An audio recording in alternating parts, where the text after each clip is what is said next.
Take a moment and watch a candle burn. The wax softens and melts into a clear liquid, but look closer. There's also rising smoke, a glowing flame, and a darkening wick. Seems ordinary, right? But what if I told you you're witnessing two different types of changes at the same time?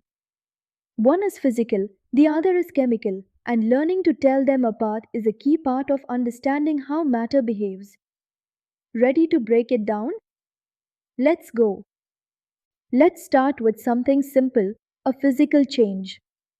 A physical change is when a substance changes in form, state, or appearance, but its chemical identity stays the same. No new substance is created, and most of the time, you can reverse the change. Think about it: ice melting into water, water boiling into steam, or even salt dissolving in water. In all these examples, the substance remains chemically unchanged. Water stays HO, whether it's frozen, flowing, or floating in the air as vapor.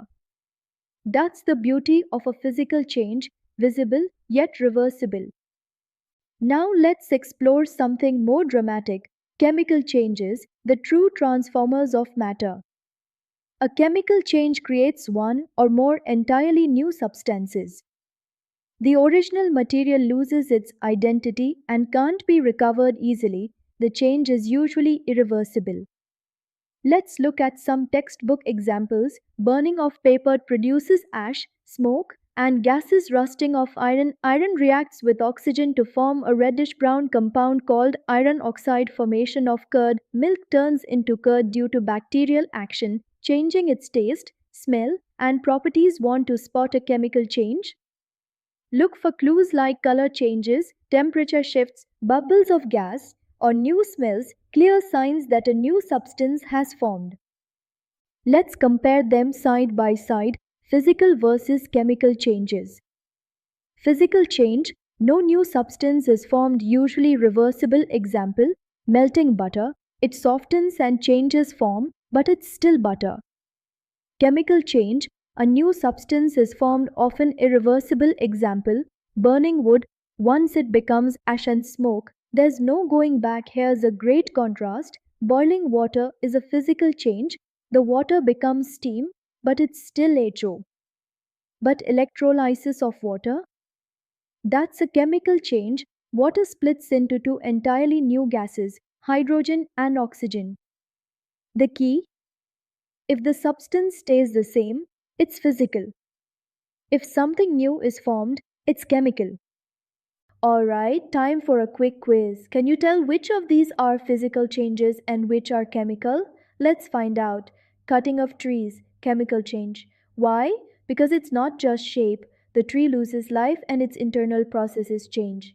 Melting of butter in a pan, physical change. It changes form, but it's still butter.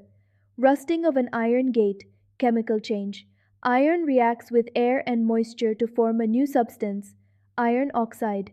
Boiling water into steam, physical change. It's still water, just in gas form. Burning of paper, chemical change. The paper becomes ash, smoke, and gas, completely new substances. So, here's the golden rule: if a new substance is formed, it's a chemical change. If it just looks or feels different, it's likely physical. Let's see how we can apply some numbers to a physical change, like melting ice. Suppose you melt 2 kilograms of ice at exactly 0 degrees Celsius. The latent heat of fusion for ice is 334 kilojoules per kilogram. We'll use the formula Q is equal to M times L. Q equals M multiplied by L, where Q is the heat absorbed, M is the mass, and L is the latent heat of fusion, where Q is the heat absorbed, M is the mass, is equal to 2 kilograms, L is the latent heat, is equal to 334 kilojoules per kilogram. Plug in the values. Q is equal to 2 times 334 equals 668 kilojoules. Q equals to multiplied by 334, which equals 668 kilojoules.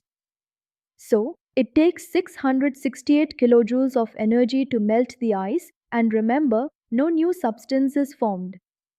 This is a perfect example of a physical change involving energy.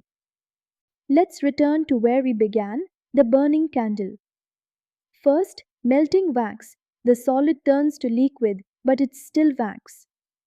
That's a physical change, a simple change of state. Now look at the burning wick and rising smoke. Here, the wax reacts with oxygen to form carbon dioxide, water vapor, and soot. That's a chemical change because new substances are created. One candle, two types of changes working together. A perfect example of how physical and chemical changes can happen side by side in real life. Let's wrap it up with a quick recap. A physical change involves no new substance and it's usually reversible. A chemical change creates something completely new and is often irreversible. Want to spot a chemical change? Look out for gas bubbles, color shifts, temperature changes, or new smells. From melting butter in a pan to rusting iron in your garden, science is constantly at work around you. So keep your eyes open, your questions ready, and stay curious.